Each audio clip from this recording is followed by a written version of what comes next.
Okay guys, चलिए आगे बढ़ते हैं हम। और अगला आइडिया हम जो पढ़ने जा रहे हैं वो है elastic potential energy.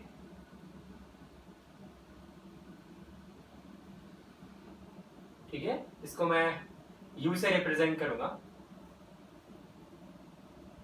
Elastic potential energy.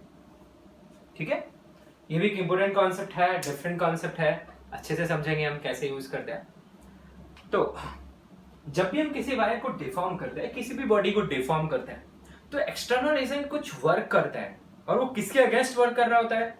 Internal restoring forces के अगेंस्ट। तो आप सिंपली ये समझ लीजिए कि एक्सटर्नल एजेंट का जो वर्क किसके अगेंस्ट होता है? इंटरनल रिस्टोरिंग फोर्सेस के अगेंस्ट। वही वर्क उस वायर या उस मटेरियल में किसके फॉर्म में रिस्टोर हो जाता है? इलास्टिक पोटेंशियल एनर्जी के फॉर्म में। तो जैसे ही हम उसे हटाते हैं, वापस वो वायर क्या कर लेता है? अपने शेप रिगेन कर लेता है और वो एनर्जी सिस्टम से रिलीज हो जाती है। It's a simple thing. Is that clear? कोई परेशानी नहीं होनी चाहिए इसमें। ओके, चलिए हम देख लेते हैं। तो इलास्टिक पोटेंशियल एनर्जी, तो इसकी डेफिनेशन आप पहले लिख लीजिए। तो डेफिनेशन जाती है, when a wire is stressed, when a wire is stressed, आप वायर की जगह कोई बॉडी भी लिख सकता है। ठीक है, और सिर्फ स्ट्रेस्ड ही नहीं, कंप्रेशन भी इसी में काउंट होता है।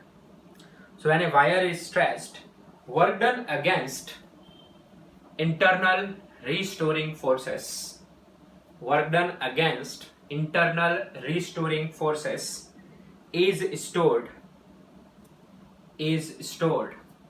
in the form of elastic potential energy, is stored in the form of elastic potential energy। चलिए इसका मैथमेटिक्स समझ लेते हैं। मान लीजिए हमारे पास एक वायर है, ठीक है, एक वायर है जो हैंग कर रहा है, और इस वायर पे हमने कुछ फोर्स लगा दिया। तो उस वायर पे हमने जब फोर्स लगा दिया तो उस वायर का जो लेंथ है वो थोड़ा बढ़ जाएगा, बिल्कुल। तो उस वायर का लेंथ बढ़ गया भाई, हम फोर्स लगा के रखे हैं। अब लेंथ कितने से बढ़ गया वो समझ लेते हैं अपन। मान लीजिए इसका लेंथ बढ़ गया x अमाउंट से, ठीक है। अब हमने फोर्स कंटिन्यूअसली लगा के रखा हुआ है, थोड़ी देर बाद इसका लेंथ कितने अमाउंट से और बढ़ जाता है? dx अमाउंट से, ठीक है। तो x से ये लेंथ बढ़ के कितना हो जाता है? x plus dx। तो इस स्मॉल डिस्प्लेसमेंट dx में वर्क कितना किया होगा इंटरनल रिस्टोरिंग फोर्स ने? तो सबसे पहले हम इंटरनल रिस्टोरिंग फोर्स की वैल्यू लिख लेते हैं, F रिस्टोरिंग। वो कितना लग रहा होगा भाई? F रिस्टोरिंग निकालने का सिंपल तरीका अपन पहले भी सीख चुके हैं, kx से y बाय l, इसकी जो एक्चुअल लेंथ है, ठीक है, इसकी लेंथ एक्चुअल l है, into x delta l। This is internal restoring force. So let us find the work done by this restoring force. Work done by this restoring force will be equal to F restoring dot dx. The small work. I'll integrate. आप देख सकते हैं internal restoring force, ये F जो है वो मेरा external force है, और इंटरनल रिस्टोरिंग फोर्स कहाँ लग रहा होगा बच्चों? ऊपर लग रहा होगा, इसके अगेंस्ट लग रहा होगा। सो इंटरनल रिस्टोरिंग फोर्स लग रहा होगा ऊपर। This is F restoring. तो आप देख लीजिए डिस्प्लेसमेंट नीचे हो रहा है, ठीक है, और रिस्टोरिंग फोर्स कहाँ लग रहा है? ऊपर लग रहा है। तो ये जो डॉट प्रोडक्ट है वो नेगेटिव आएगा।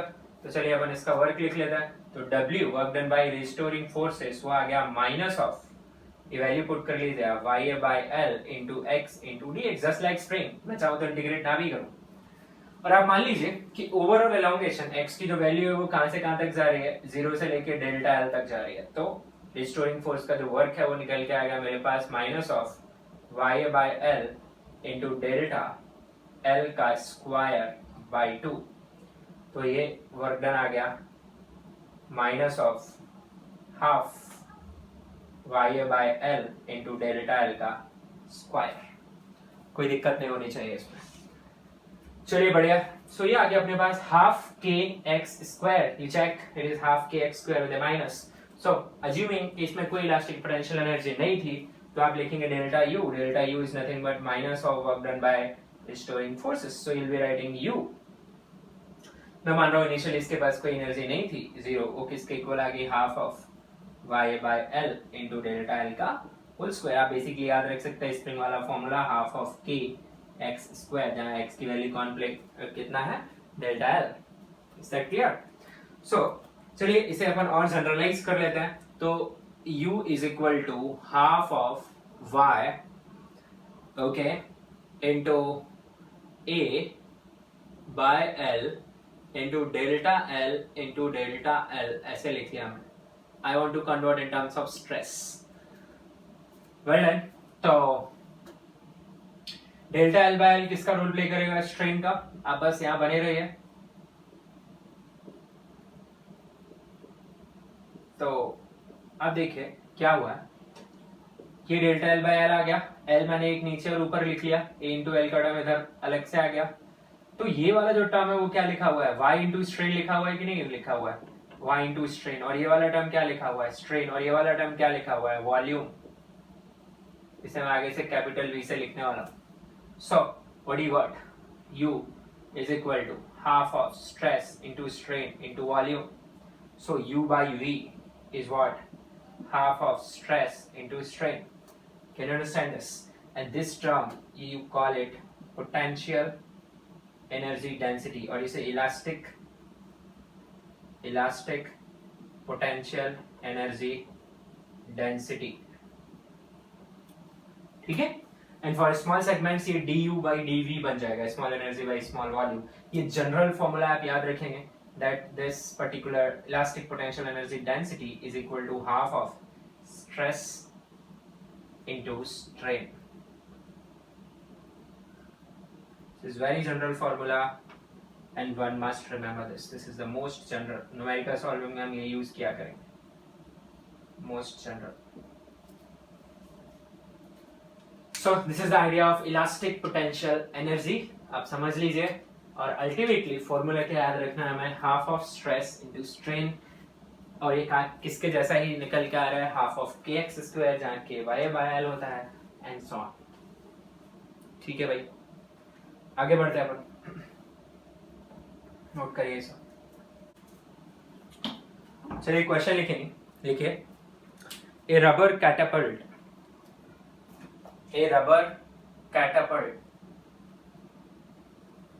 गुलेल देखिए, a rubber catapult has cross section area 25 mm square। तो एरिया ऑफ क्रॉस सेक्शन उस रबर का कितना दिया हुआ है, 25 mm स्क्वायर। आगे लिखिए, initial length is 10 centimetre and it is stressed by 5 centimeter, then released to project a mass of 5 gram. Find velocity of the mass just after projection,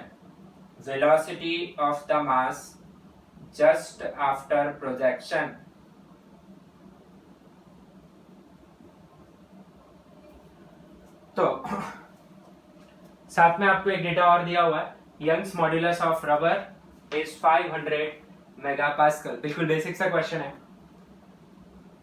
तो एक रबर कैटापल्ट है, एरिया वगैरह आपको सब कुछ दिया हुआ है, यंग्स मॉड्यूलस भी दिया हुआ है, और पूछ रहा है वो स्टोन को कितनी एनर्जी मिलेगी या कितनी स्पीड मिलेगी।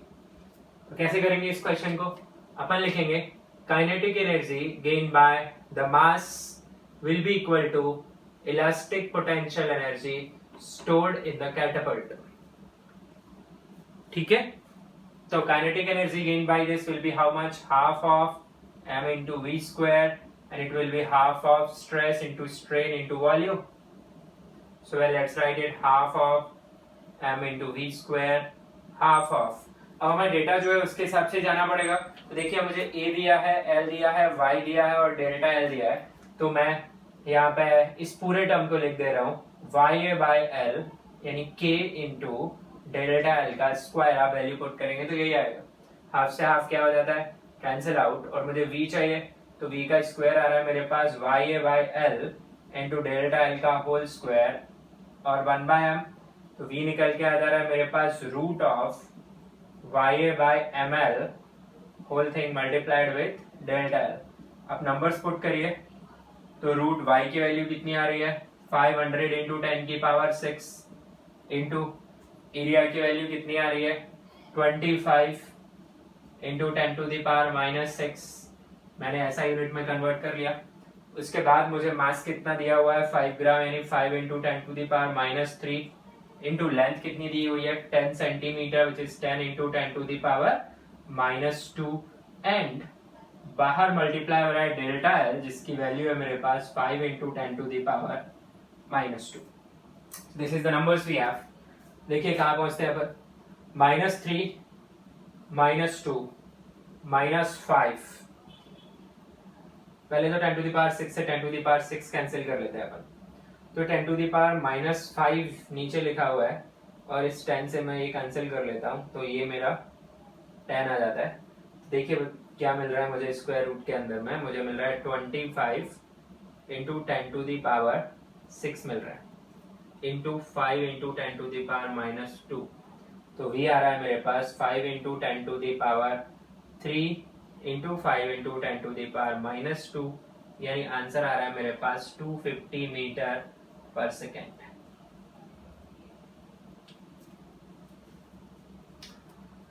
सो गाइस ये एक सिंपल सा क्वेश्चन आपने देखा on the basis of elastic potential energy, can note this down.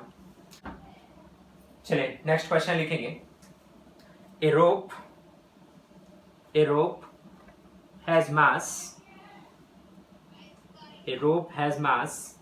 m and length L, area of cross section A and Young's modulus Y. A rope has mass m, length L,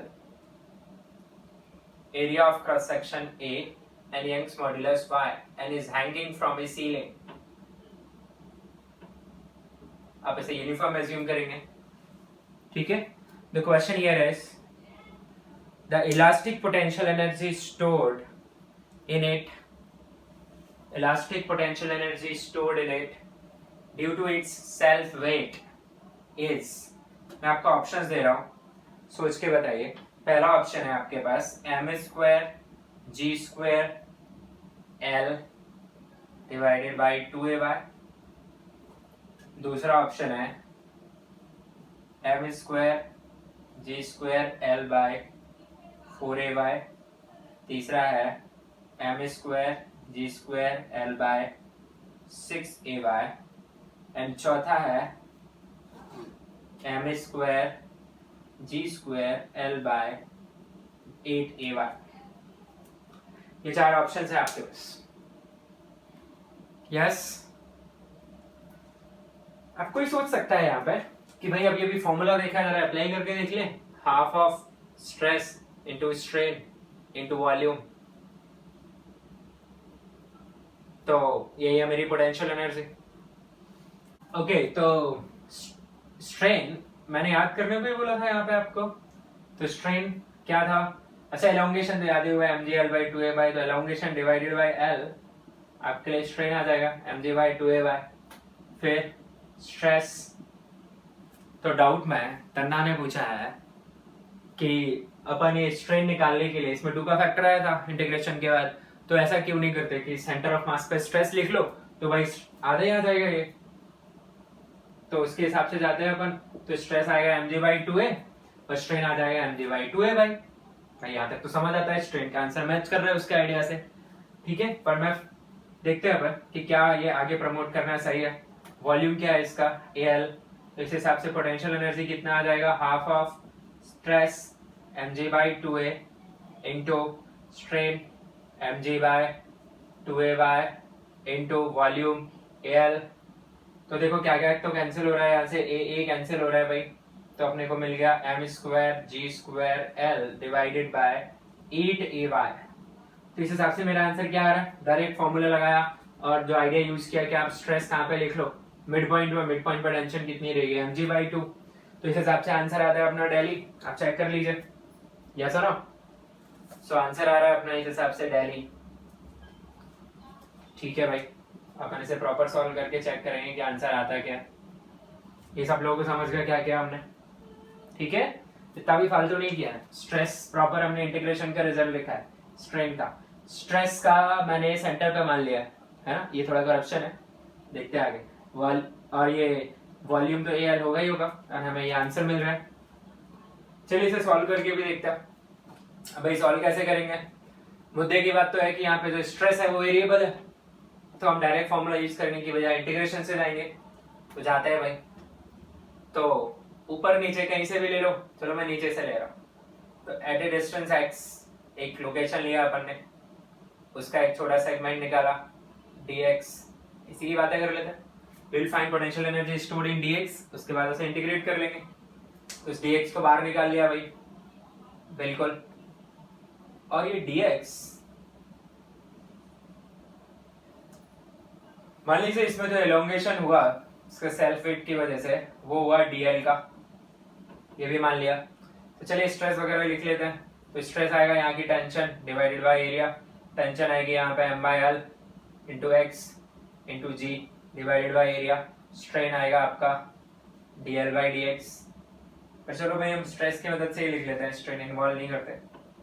ठीक है, तो हमारे पास strain को क्या लिख सकता हूँ मैं, सिग्मा डिवाइडेड बाय y। तो स्ट्रेन आ गया मेरे पास mgx/LAy। स्ट्रेन है, स्ट्रेस है, फॉर्मूला लगा लेते हैं।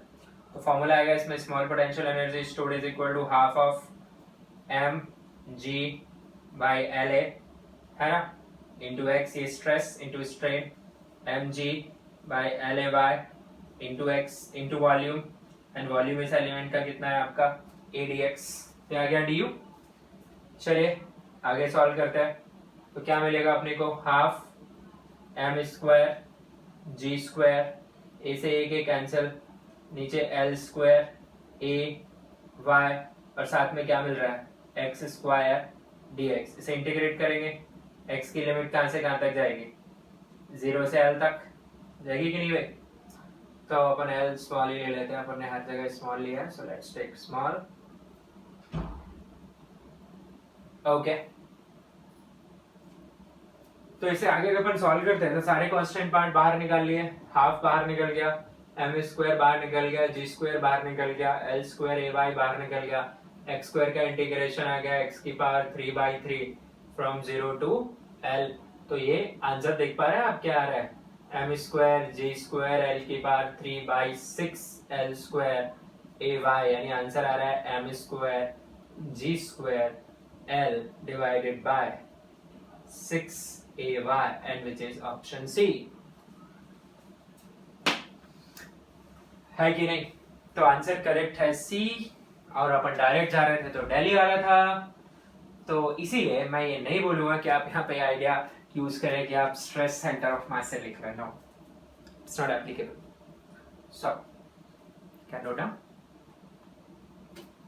तो ये वाली जो अप्रोच है यहाँ पर इस फैक्टर की वजह से गलत हो जाती है।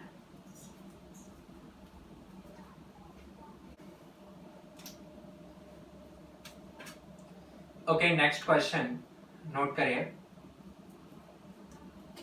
A block of mass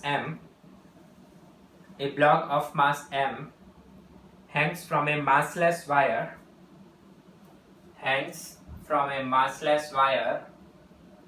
of area of cross section A, length L, Young's modulus y. Area of cross section A, length L, and Young's modulus y. If wire elongates by delta L, find elastic potential energy stored। सबसे पहले find कर रहे हैं अपन elastic potential energy stored in wire, दूसरा heat produced during elongation।